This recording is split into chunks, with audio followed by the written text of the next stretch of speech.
रोज सुबह मेहनत करने जाते हो और पसीना बहाकर लौट आते हो और धन के नाम पर फूटी कौड़ी भी नहीं लाते। अरे बकवास बंद करो राधा। एक तो सारा दिन खेत में हल चलाता हूँ, ऊपर से तुम्हारी बातें भी सुनूं। समझ में नहीं आता कि काम करूँ या फिर तुम्हारे ताने सुनूं। मोहनलाल को क्रोध भरी नजरों से देखकर राधा अचानक निराश हो गई। अब तुम खुद ही बताओ मोहनलाल, कितना समय हो गया है हमें आर्थिक स्थिति से जूझते हुए। आखिर हम और किसानों की तरह हंसते हुए अच्छा जीवन कब व्यतीत करेंगे? अपनी पत्नी का निराश चेहरा देखकर मोहनलाल का क्रोध उतर गया और वह अपनी पत्नी राधा के पास आकर बोला, मैं क्या करूँ राधा, मेरी किस्मत ही खराब है। जब जब मैं खेत में मेहनत करता हूँ और सोचता हूँ कि इस बार फसल अच्छी होगी, तब तब कुछ ना कुछ ऐसा हो जाता है कि सारी फसल बर्बाद हो जाती है। और ऊपर से अब मैं उस जमींदार का कर्जदार भी बन गया हूँ। पिछली बार जब फसल खराब हुई थी तब मैंने उस जमींदार से बीज खरीदने के लिए धन लिया था, और अब इस बार भी मुझे अपनी फसल अच्छी होती नहीं दिख रही है। सारा का सारा दोष तुम्हारी जमीन का है, वरना और किसानों की फसलें क्यों अच्छी होती हैं? तुम्हारी ही फसल पर ही हमेशा कोई ना कोई आफत क्यों आ जाती है?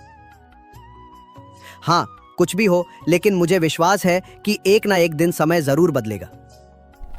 इतना बोलकर मोहनलाल अपने खेत में चला गया। खेत में मोहनलाल खड़ी धूप में मेहनत से हल चलाने लगा। तभी वहां जमींदार अपने साथी बलराम के साथ आ धमका।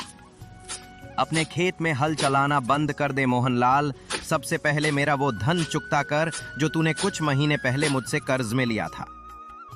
जनाब जमींदार साहब, आप यकीन रखिए, मैं आपका कर्ज बहुत जल्दी चुका दूंगा। हाँ, अब मैं तुम्हें और समय नहीं दे सकता। मुझे पूरा धन तुरंत चाहिए, वो भी ब्याज सहित। जमींदार साहब, आप भी तो देख रहे हैं कि मैं इस समय खेत में मेहनत कर रहा हूँ। कुछ दिनों की बात है, फसल आ जाएगी, मैं अपना कर्ज फसल बेचकर चुका दूंगा। ना ये मोहनलाल, ये तुम्हारा फसल उगाने का सपना ही रहेगा, क्योंकि मैं काफी समय से देख रहा हूँ जब भी तुम अपने खेत में फसल लगाते हो, कभी कीड़े लग जाते हैं, कभी आग लग जाती है, कभी बारिश की मार पड़ती है या कुछ और। सच्चाई ये है कि तुम्हारी किस्मत में किसान बनना ही नहीं है, इसलिए मेरा और जमींदार का समय बर्बाद मत करो। बलराम की बात सुनकर मोहनलाल के चेहरे पर क्रोध छा गया।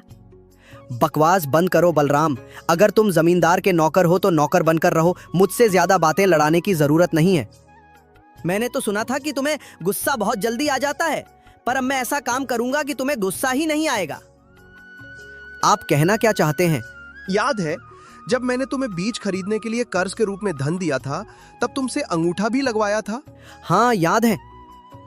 समझ लो, इस कागज पर मैंने तेरी जमीन अपने नाम करवा ली है। अब से इस खेत का मालिक मैं हूँ, समझा? यह सुनकर मोहनलाल गुस्से में आ गया। अरे ये तो पूरा अन्याय है, छोटे से कर्ज के रूप में तुम मेरा खेत नहीं छीन सकते। अरे बलराम, बस बहुत हो गया। इसे अपने ही खेत से जोर जोर से धक्का मारकर बाहर निकालो। बलराम ने मोहनलाल को उसके ही खेत से धक्का देकर बाहर निकाल दिया। मोहनलाल उदास होकर अपने घर चला गया। उसकी आंखों में गुस्सा और अपमान की आग जल रही थी। क्या हुआ? आपका चेहरा इतना उदास क्यों है? और आप समय से पहले ही खेत से वापस कैसे आ गए? जमींदार ने मेरी जमीन बेईमानी से हड़प ली है। कुछ समय पहले मैंने बीज खरीदने के लिए उससे कर्ज लिया था जो मैं समय पर चुका नहीं पाया। इसी दौरान उसने मुझसे अंगूठा लगवा लिया और अब कह रहा है कि वो खेत उसका है। तो क्या आप यूं ही चुप बैठेंगे? आपको सबसे पहले गांव के मुखिया से शिकायत करनी चाहिए। अगले दिन मोहनलाल मुखिया जी के घर पहुंच गया। मुखिया जी, जमींदार ने मेरी जमीन बेईमानी से हड़प ली है। कुछ समय पहले मैंने बीज खरीदने के लिए उससे कर्ज लिया था जो मैं समय पर चुका नहीं पाया। इसी दौरान उसने मुझसे अंगूठा लगवा लिया और अब कह रहा है कि वो खेत उसका है। मोहनलाल, इस मामले में मैं तुम्हारी कोई मदद नहीं कर सकता, बल्कि मैं ही क्यों, गांव का कोई भी व्यक्ति तुम्हारी मदद नहीं करेगा। जमींदार बहुत दबंग है, सब लोग उससे बहुत डरते हैं। मैं चुप नहीं बैठूंगा। उसने मेरा खेत छीना है। एक किसान के लिए उसकी जमीन मां के समान होती है। इतना कहकर मोहनलाल सीधे केशवनगर राज्य की ओर चल पड़ा और राजा विक्रम के दरबार में जा पहुंचा। महाराज, जमींदार ने थोड़े से धन के बदले मेरा खेत हड़प लिया है। मैं एक गरीब किसान हूँ, सालों से अपनी जमीन पर मेहनत कर रहा हूँ। पिछले मौसम में फसल बर्बाद हो गई थी, इसलिए मजबूरी में मैंने जमींदार से थोड़ा सा कर्ज लिया। बीज लेते समय उसने मुझसे एक कागज पर अंगूठा भी लगवा लिया। अब वो कहता है कि खेत उसका है। महाराज, मेरे लिए वो जमीन सिर्फ खेत नहीं, मेरी रोजी रोटी, मेरी इज्जत और मेरी माँ जैसी है। मुझे न्याय चाहिए महाराज। अगर रामपुर गांव के जमींदार ने तुम्हारे साथ वास्तव में ऐसा किया है तो तुम्हें जरूर न्याय मिलेगा। इतना कहकर राजा विक्रम ने एक सिपाही की ओर इशारा करते हुए कहा, इस किसान के साथ तुरंत रामपुर गांव जाओ और जमींदार को मेरे दरबार में हाजिर होने का आदेश दो। अगर वो मना करे तो उसे जबरदस्ती गिरफ्तार करके लाया जाए। कुछ ही देर में जमींदार अपने साथी बलराम के साथ महल में हाजिर हो गया। क्यों, तुमने कुछ धन के लिए मोहनलाल का पूरा खेत अपने नाम कर लिया? महाराज, ये तो सरासर झूठ बोल रहा है। सच तो यह है कि कुछ अरसा पहले मोहनलाल ने खुद अपना खेत मुझे बेचा था। मैंने उसे बहुत सारा धन दिया था महाराज। उसने वादा किया था कि कुछ महीनों बाद वो खेत खाली कर देगा। जब मैं उसे उसका वादा याद दिलाने गया तो मोहनलाल खेत देने से ही मुकर गया। हाँ महाराज, जमींदार साहब सही कह रहे हैं, मैं भी उनके साथ ही था। सोचा दिल ये दोनों झूठ बोल रहे हैं महाराज, सरासर झूठ बोल रहे हैं। मैंने खेत नहीं बेचा था, मैंने तो बस थोड़ी सी रकम उधार ली थी, वो भी बीज खरीदने के लिए। मैं अपना खेत क्यों बेचूंगा महाराज? कौन सच्चा है और कौन झूठा, इसका न्याय सिर्फ एक ही शर्त पर हो सकता है। कैसी शर्त महाराज? तुम गांव के 2 गवाह लेकर आओ जो जमींदार और बलराम के खिलाफ तुम्हारे पक्ष में गवाही दे सकें। अगर वे गवाही देंगे तो तुम सच्चे साबित हो जाओगे और तुम्हारी जमीन तुम्हें वापस कर दी जाएगी। और जमींदार, तुम भी ऐसे ही 2 गवाह लेकर आओ जिन्होंने मोहनलाल को खेत बेचते हुए देखा हो। जमींदार और बलराम वहां से चले गए। मोहनलाल भी गांव लौट आया और गांव के लोगों से मदद मांगने लगा, लेकिन जमींदार के डर से कोई भी मोहनलाल की मदद करने को तैयार नहीं हुआ। अगले दिन मोहनलाल उदास होकर राजा विक्रम के दरबार में खड़ा हुआ। महाराज, जमींदार का गांव में बहुत दबदबा है, इसलिए कोई भी मेरी सहायता नहीं कर रहा, ना ही कोई मेरे पक्ष में गवाही देने को तैयार है। तभी जमींदार बलराम के साथ वहां पहुंच गया। उसके साथ मुखिया और बलिया भी थे। महाराज, यह मेरे गांव का मुखिया है और ये मेरे गांव का बलिया नाम का सम्मानित नागरिक है। गांव में इन दोनों का बहुत सम्मान है।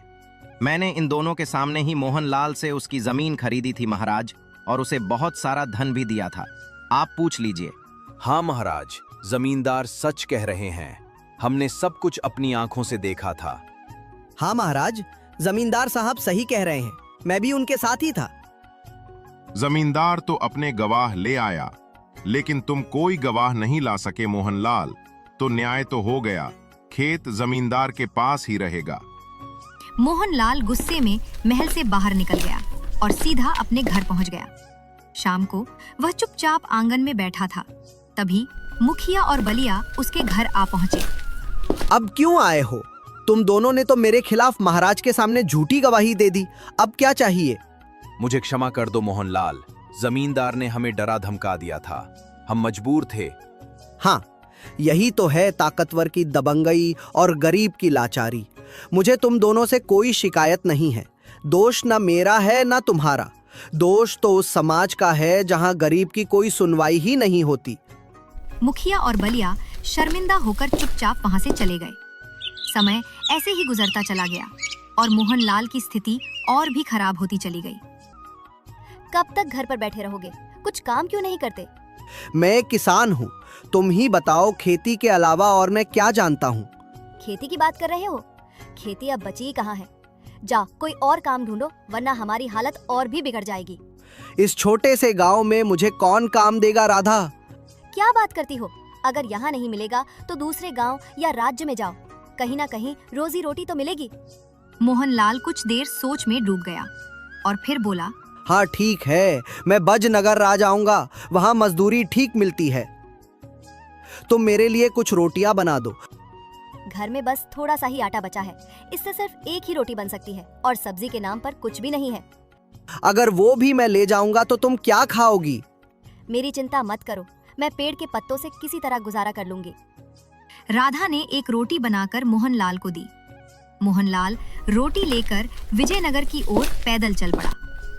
रास्ता एक घने जंगल से होकर गुजरता था। कुछ देर बाद रात गहराने लगी और मोहनलाल के पेट में भूख के मारे चूहे दौड़ने लगे। उसे बहुत तेज भूख लग रही थी। चलो, तालाब तो मिल गया। अब रोटी खाकर प्यास बुझाऊंगा, कुछ तो भला होगा। वो तालाब के पास गया, रोटी निकाली और उसे देखते हुए बोला, ये तो बस एक ही है, अगर मैं खा लूंगा तो मेरी भूख फिर भी नहीं मिटेगी। तभी तालाब के पानी में हलचल होने लगी। दरअसल इस तालाब में एक राक्षस का वास था। ये कौन खतरनाक जादूगर है जो मेरे ही तालाब के पास इतनी नरमी से कह रहा है कि एक खाने से क्या भला होगा। लगता है ये मुझे खाने की बात कर रहा है, मुझे कुछ तो करना पड़ेगा। तभी राक्षस तालाब से बाहर निकल आया। मुझे मत मारो, मैं इस तालाब में अकेला रहता हूँ, मैं दूसरों को खाता हूँ, तुम मुझे मत खाना, मुझे माफ कर दो। मोहनलाल पूरा मंजर समझ गया। उसने मन में सोचा, मैं तो रोटी की बात कर रहा था, ये सोच रहा है कि मैं उसे खाने वाला हूँ। चलो यही